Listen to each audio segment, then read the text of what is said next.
दोस्तों, जीवन में कई बार ऐसा होता है कि हमें तुरंत समझ नहीं आता कि जो हमारे साथ हो रहा है वह अच्छा है या बुरा। हम अक्सर किसी घटना को लेकर परेशान हो जाते हैं या फिर बहुत ज्यादा खुश हो जाते हैं और उसे अपनी किस्मत मान लेते हैं। लेकिन अगर हम हर चीज को तुरंत अच्छा या बुरा मान लेते हैं तो कई बार हम सच्चाई को पूरी तरह से नहीं देख पाते। तो आइए इस कहानी से समझते हैं कि जीवन में हर घटना के पीछे एक गहरा अर्थ हो सकता है। बहुत ही पुरानी कहानी है। एक छोटे से गांव में एक किसान रहता था। वह किसान बहुत ही मेहनती और ईमानदार था। दिन रात वह अपने खेतों में काम करता रहता था। खेतों की देखभाल करने के लिए उसके पास एक घोड़ा था जो उसकी बहुत मदद करता था। किसान का परिवार भी बहुत प्यारा था। उसकी पत्नी और एक बेटा था। वे सभी मिलजुल कर खुशी खुशी रहते थे और एक दूसरे का ख्याल रखते थे। एक दिन गांव में एक बौद्ध भिक्षु आए। भिक्षु बहुत ही ज्ञानी और शांत स्वभाव के व्यक्ति थे। उन्होंने गांव में आने का उद्देश्य बताया कि वे यहां लोगों को महत्वपूर्ण ज्ञान और उपदेश देने के लिए आए हैं।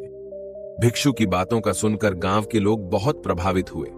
वे जानना चाहते थे कि जीवन को सही तरीके से कैसे जीना चाहिए और भिक्षु से सीखना चाहते थे।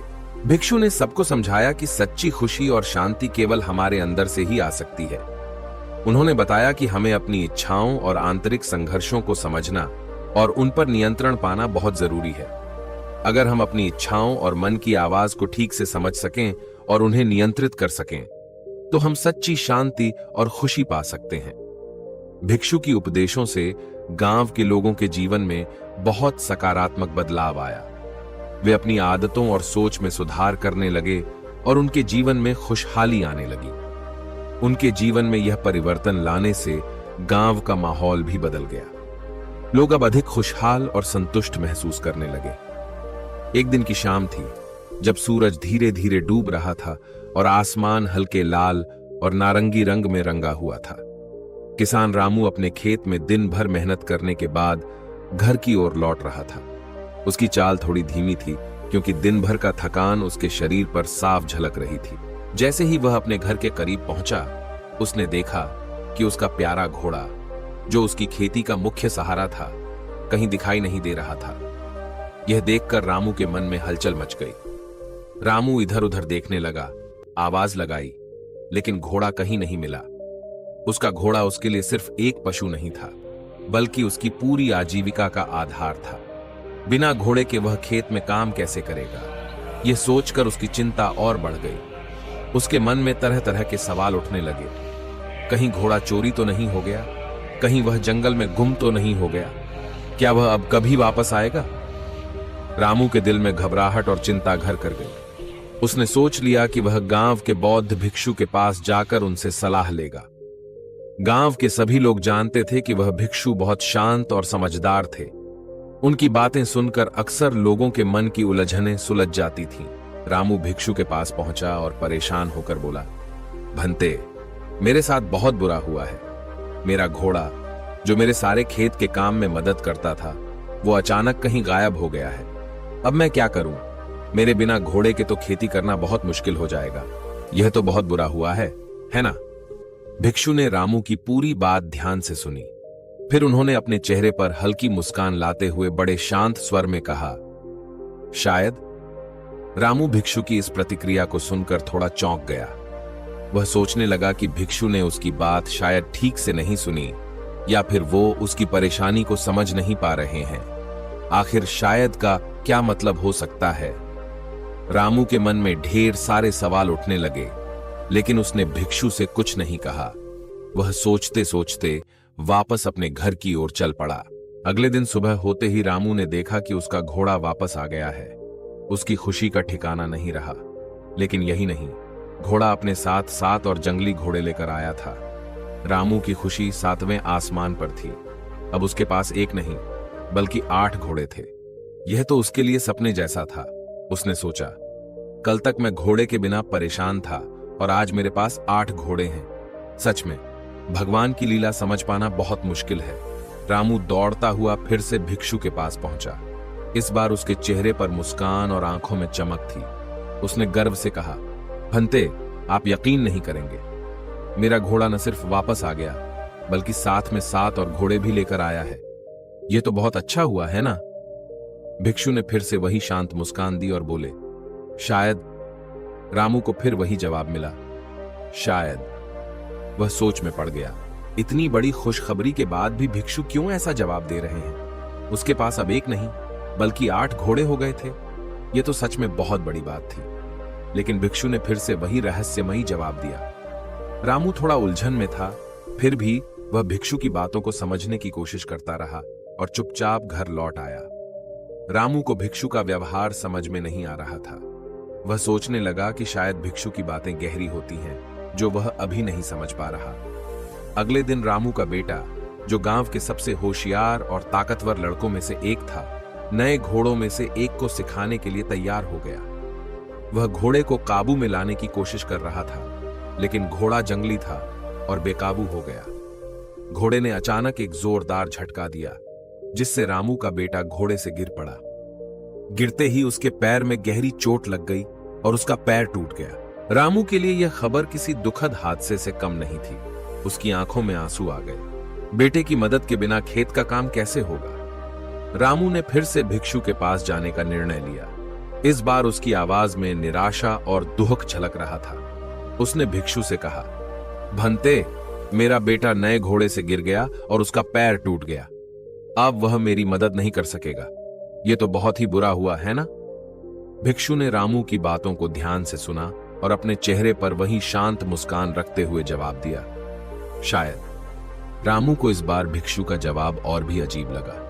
उसे ऐसा लग रहा था कि भिक्षु उसकी पीड़ा और चिंता को समझ नहीं पा रहे हैं। उसके बेटे का पैर टूटना सचमुच एक बड़ी मुश्किल थी। भिक्षु का बार बार शायद कहना उसे उलझन में डाल रहा था। रामू सोचने लगा कि क्या भिक्षु उसकी समस्याओं को हल्के में ले रहे हैं। अगले दिन गांव में हड़कंप मच गया।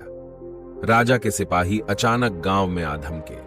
उन्होंने गांव के सभी नौजवान लड़कों को सेना में भर्ती करने का आदेश दिया, क्योंकि राज्य पर युद्ध का खतरा मंडरा रहा था। गांव के सभी माता पिता चिंता में पड़ गए थे, क्योंकि उनके बेटों को युद्ध के मैदान में भेजा जा सकता था, जहां उनका जीवन खतरे में पड़ सकता था।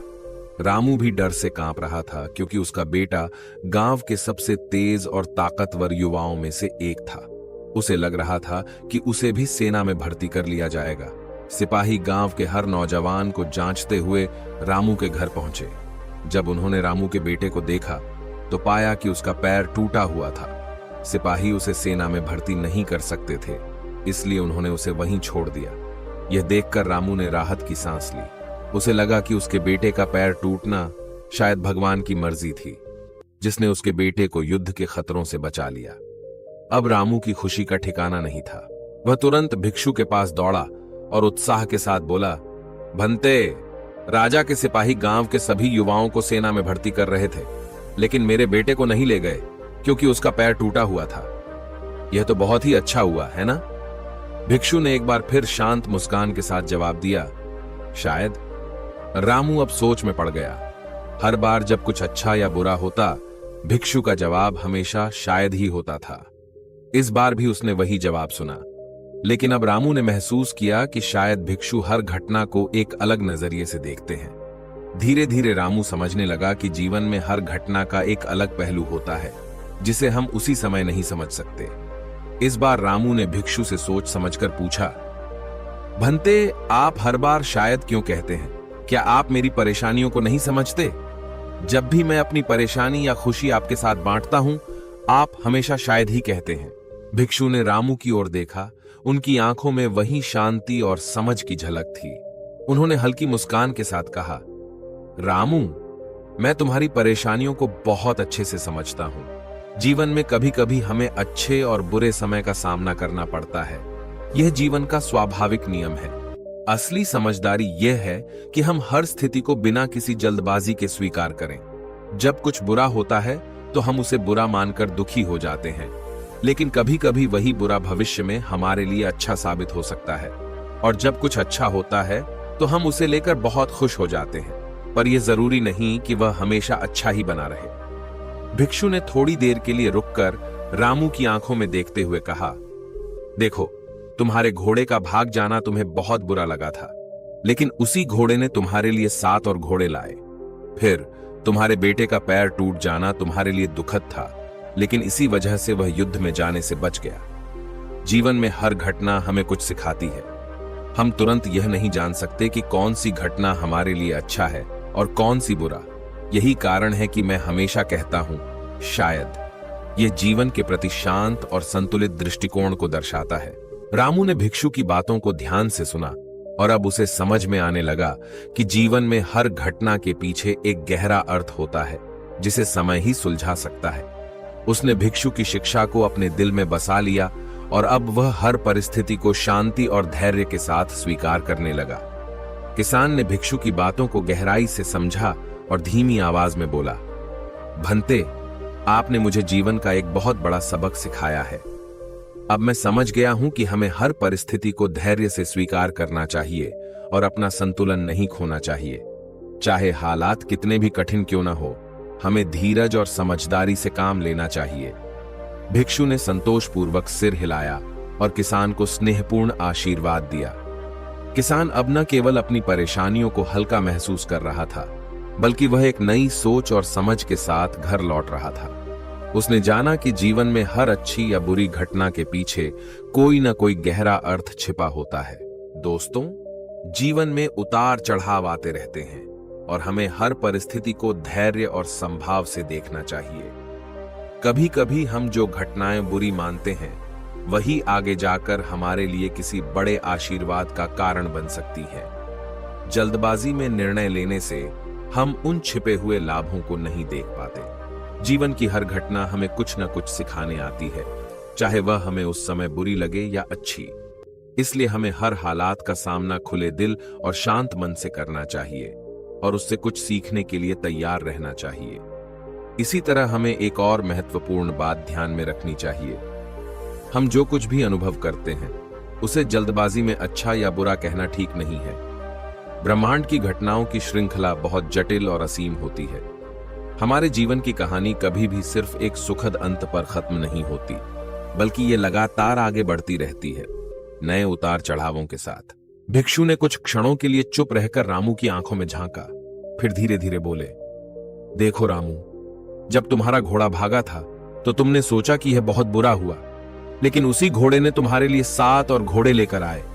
फिर तुम्हारे बेटे का पैर टूटना तुम्हारे लिए दुखद था, पर इसी वजह से वह युद्ध में जाने से बच गया। जीवन में हर घटना का अपना एक समय और कारण होता है, जिसे हम तुरंत नहीं समझ सकते। यही वजह है कि मैं हमेशा शायद कहता हूं। यह जीवन को शांत और संतुलित नजरिए से देखने की समझ है। रामू भिक्षु की बातें बड़े ध्यान से सुन रहा था। अब उसे महसूस हो रहा था कि जीवन में हर घटना, चाहे जितनी भी बुरी क्यों ना लगे, उसके पीछे कोई ना कोई गहरी सीख छिपी होती है। समय के साथ ही हम समझ पाते हैं कि कौन सी चीज हमारे भले के लिए थी और कौन सी नहीं। रामू ने भिक्षु की इस गहरी सीख को अपने दिल में बसा लिया। अब वह पहले की तरह बेचैन नहीं था, बल्कि उसे जीवन की अनिश्चितताओं को शांत मन से स्वीकार करना आ गया था। उसने भिक्षु से कहा, भंते, आपने मेरी आंखें खोल दी हैं। अब मैं समझ गया हूं कि हमें हर परिस्थिति को धैर्य से अपनाना चाहिए। चाहे स्थिति कैसी भी हो, हमें अपना संतुलन नहीं खोना चाहिए। भिक्षु ने संतोष से सिर हिलाया और कहा, यही सही दृष्टिकोण है रामू। जीवन में जो भी आता है, वह हमें कुछ सिखाने के लिए ही आता है। अगर हम हर हालात को धीरज और समझदारी से देखें, तो हम सच्ची शांति और संतोष पा सकते हैं। रामू अब एक नई सोच और समझ के साथ घर की ओर वापस जा रहा था। वह पहले से कहीं ज्यादा हल्का और शांत महसूस कर रहा था। उसने सीखा कि जीवन में जो घटनाएं हमें बुरी लगती हैं, वे अक्सर हमारे भले के लिए होती हैं। समय के साथ हमें पता चलता है कि कौन सी घटना हमारी भलाई के लिए हुई थी और कौन सी हमारे लिए चुनौती थी। दोस्तों, इस कहानी से हमें यह सीखने को मिलता है कि जीवन में हर पल को संतुलन और धैर्य से स्वीकार करना चाहिए। कभी कभी हम तुरंत किसी घटना को अच्छा या बुरा मान लेते हैं, लेकिन जीवन के बड़े चित्र में हर अनुभव हमें कुछ न कुछ सिखाने आता है। जीवन का सबसे बड़ा सबक यह है कि हमें हर परिस्थिति का सामना शांत मन से करना चाहिए। जल्दीबाजी में लिए गए फैसले हमें उसकी असली सीख से दूर कर देते हैं। जब हम हर अनुभव को एक अवसर की तरह देखेंगे, तभी हमें असली खुशी और शांति मिलेगी। इसलिए जीवन के उतार चढ़ावों को धैर्य और संभाव से देखिए, क्योंकि यही जीवन जीने की असली कला है।